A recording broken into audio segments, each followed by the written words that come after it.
Olá, bem-vindos à aula inaugural sobre equações diferenciais. Essa aula é chamada Introdução às Equações Diferenciais. Nós vamos falar de maneira bem relaxada sobre equações diferenciais e ao longo da nossa sequência de vídeos você vai tomar contato com situações mais típicas de um curso de equações diferenciais, tá ok? Muito bem, o primeiro conceito que a gente tem que chamar atenção aqui é o conceito de derivada. Você já deve estar acostumado com pelo menos uma dessas notações para derivadas, né? A definição de derivada também não deve soar estranha para você, você já deve ter visto isso aqui no cálculo 1. Eu gostaria que você olhasse isso aqui. Se você tirar o limite desse quociente, você vai ter uma coisa que não é exatamente a derivada, mas é quase, né? É o quociente entre dois deltas aí, duas variações, a variação em y, a variação em x. Y é uma função que depende da variável x, portanto y é uma variável dependente, x é a variável dependente, e essa derivada ela mede a variação da função y à medida que x, a variável independente, varia. Portanto, a derivada é uma taxa de variação. Taxa de variação dessa quantidade por essa aqui. A velocidade é o protótipo da derivada, né? A gente define a velocidade instantânea num determinado instante através de uma derivada, né? E eu posso fazer a mesma coisa que eu fiz antes, né? Isso aqui é uma velocidade média. A velocidade instantânea é a velocidade média no intervalo de tempo cada vez menor. É assim que a gente determina a velocidade instantânea, de tal forma que a taxa de variação da distância percorrida pelo tempo gasto em percorrê-la é definida como velocidade, né? Então, por exemplo, se você for olhar as unidades de velocidade, geralmente é km por hora, metro por segundo, milhas por hora, quer dizer, uma unidade de deslocamento dividido por uma unidade de tempo. A segunda lei de Newton, que diz que a taxa de variação temporal da quantidade de movimento de um corpo é proporcional à força aplicada nesse corpo, é expressa por essa equaçãozinha aqui, né? Aqui está a taxa de variação da quantidade de movimento. A quantidade de movimento é o produto da massa pela velocidade. Se a massa é constante nessa quantidade de movimento, então, pelas regras de derivação, eu posso escrever essa quantidade assim, né? E a derivada da velocidade tem um nome em física, que é a aceleração, o que resulta nessa forma com a qual você está bastante acostumado já a trabalhar desde o ensino médio. E por falar em ensino médio, vamos dar uma olhada num exemplo de queda livre, onde a resistência do ar não atua, tá? Esse desenho aqui está um pouco infeliz aqui, porque a notação que eu estou usando no texto não é exatamente a mesma notação desse desenho. Eu não fixei a velocidade inicial como zero, deixei a velocidade inicial como V0 mesmo, e eu orientei o meu eixo para baixo, o eixo do deslocamento, né, no que você vai ler aqui depois, está orientado para baixo. E o eixo chama S, não chama Y, ok? Então está aqui, ó. Segunda lei de Newton, massa vezes aceleração é igual a força. A única força que está agindo aqui é o peso, porque eu estou desprezando a resistência do ar. Isso aqui é uma equação diferencial, né? Eu não sei qual é a velocidade, eu sei como a velocidade varia nessa expressão. É isso que está dizendo aqui. Mas eu gostaria de determinar essa velocidade. Como é que eu vou fazer isso? Olha, se eu conheço a derivada de uma função, eu estou procurando a função, eu vou integrar essa função. Então eu divido aqui os dois termos por m, né?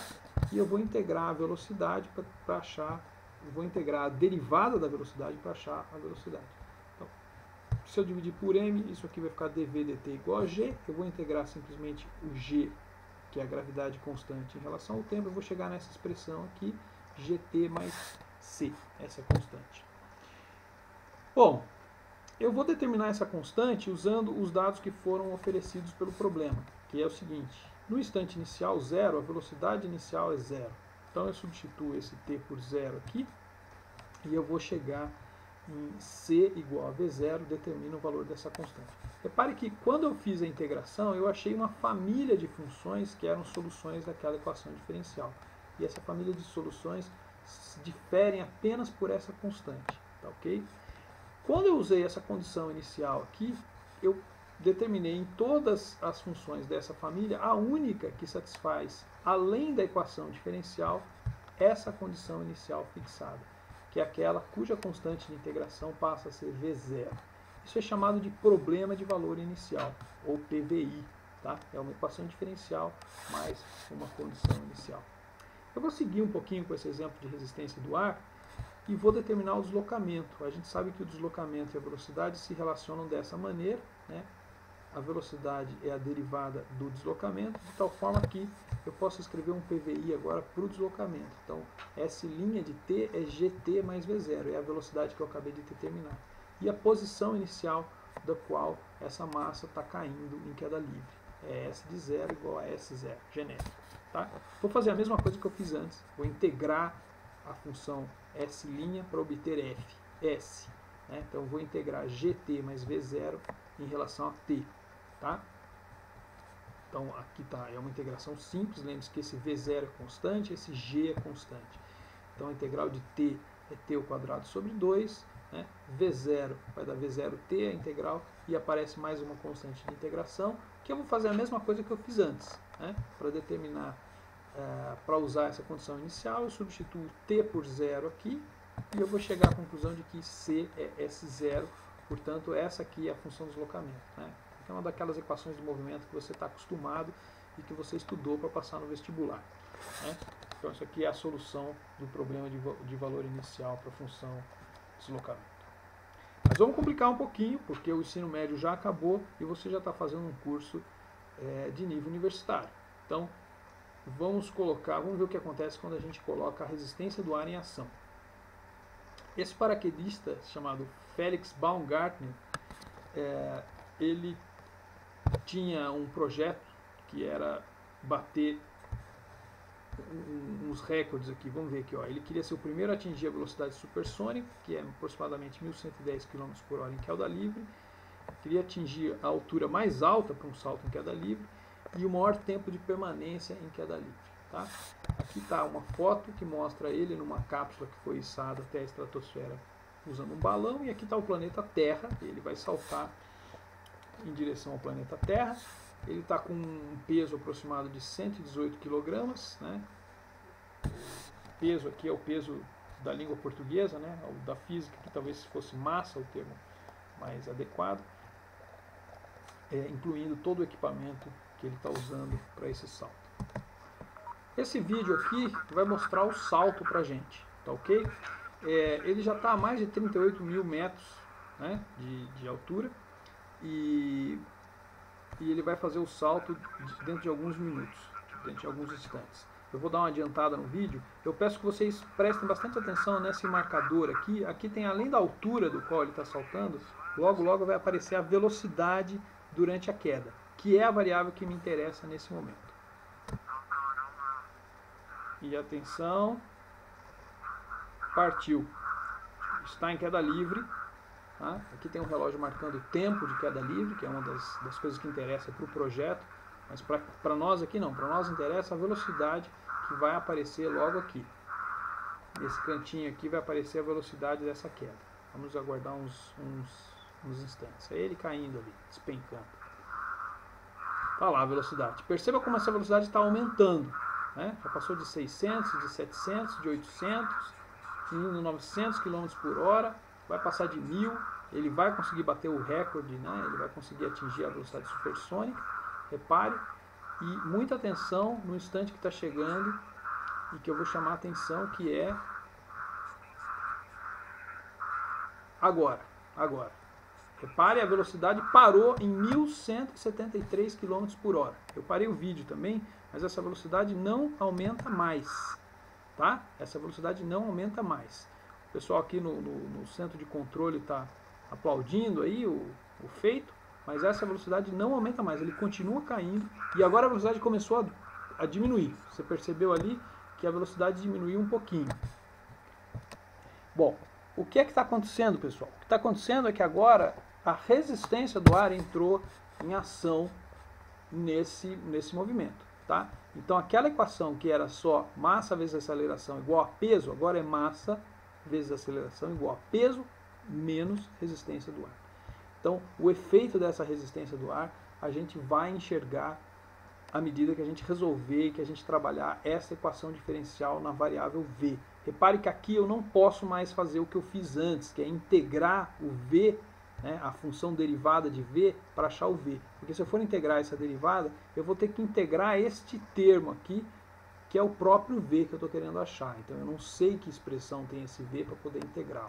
Tá ok? Essa é uma das situações com as quais a gente vai trabalhar ao longo deste curso. Outra situação que a gente vai trabalhar ao longo desse curso, que não tem nada a ver com queda livre, mas tem a ver com taxa de variação, é a dinâmica de populações. Tá? Aqui você tem o censo, os dados do censo do crescimento da população brasileira desde o final do século XIX até o começo do século XXI. Tá? Nós temos aqui a variação exposta nesse gráfico. Nós vamos tentar entender por que a população varia neste formato. Tá? Isso aqui também é dado por uma equação diferencial. A taxa de variação da população é proporcional à própria população. Isso aqui é a primeira lei de crescimento populacional proposta por Malthus no final do século XVIII. Tá? Isso aqui dá uma solução exponencial para o crescimento da população. Né? P é a população no instante t, kappa é a taxa de crescimento intrínseco, e esse modelo pode ser melhorado se eu supor que a taxa de crescimento intrínseco não é constante como aqui, mas varia com o tempo também. A gente também vai analisar esse tipo de modelo com taxas de crescimento variando junto com o tempo. É outra situação com a qual a gente vai trabalhar nesse curso. Mais uma situação, o sistema massa-mola. Tá? O sistema massa-mola também é uma situação típica para a gente trabalhar no curso de equações diferenciais. Bom, eu vou mostrar aqui uma massa que está oscilando presa a uma mola. É um experimento aqui, eu tirei isso de um vídeo do MIT. Você tem um rolo de papel, uma latinha com um spray de tinta aqui presa numa mola, e aqui tem um dispositivo que vai fazer esse papel, esse rolo de papel girar aqui. Então o responsável pelo experimento lá ligou o spray, e agora ele vai desenrolar o papel. Veja, o spray está oscilando nessa mola, tá? Então ele vai pintando o papel à medida que ele vai desenrolando esse rolo aqui. Perceba que a variação da altura fica registrado aqui nesse papel. Essa é uma situação que a gente vai entender usando equações diferenciais também. Por quê? Porque pela segunda lei de Newton, agora eu tenho massa vezes aceleração, e eu vou ter, eu passei os termos, as forças que atuam no sistema do lado esquerdo da equação, eu posso escrever a equação assim. Aqui eu tenho os seguintes componentes atuando nesse sistema de massa com mola, que é um atrito, que é proporcional à velocidade, né? Resistência do meio onde a mola oscila, e a constante elástica da mola também. Tá ok? Só para mostrar para vocês. Outro exemplo bastante interessante é o exemplo da corda que vibra. Aqui eu tenho a imagem de um violino, uma corda do violino vibrando, e aqui eu tenho uma fotografia de alta definição da vibração de uma corda, um espectro de posições de uma corda vibrando. E eu vou mostrar para vocês esse vídeo aqui, feito de dentro de um violão, que está sendo tocado, e você vê as cordas do violão vibrando aqui, à medida que elas são feridas. Tá? Elas são... à medida que o cara vai tocando o violão, as cordas vão vibrando. E essas ondas, essas vibrações aqui, a gente consegue entender e enxergar também usando equações diferenciais. A corda que vibra, corda vibrante, em uma dimensão espacial, é a equação da onda. Tá? A equação da onda é essa equação aqui. Isso aqui, na verdade, é uma equação diferencial parcial, porque as derivadas que aparecem nessa equação são derivadas parciais. A função u depende de duas variáveis independentes, a posição e o instante t. Esse tipo de equação, infelizmente, a gente não vai trabalhar nesse curso de equações ordinárias, tá? Mas é bom você saber que existe. Então essa aqui é uma equação do tipo parcial, enquanto todas as outras que a gente viu antes, massa, mola, queda livre, são equações ordinárias, porque são derivadas ordinárias, derivadas do cálculo 1. Tá? A equação da massa-mola é uma equação de ordem 2, porque envolve a derivada segunda. A equação da queda livre é uma equação de ordem 1, porque envolve apenas a derivada primeira. Então, bem-vindos às equações diferenciais. Aguardo vocês.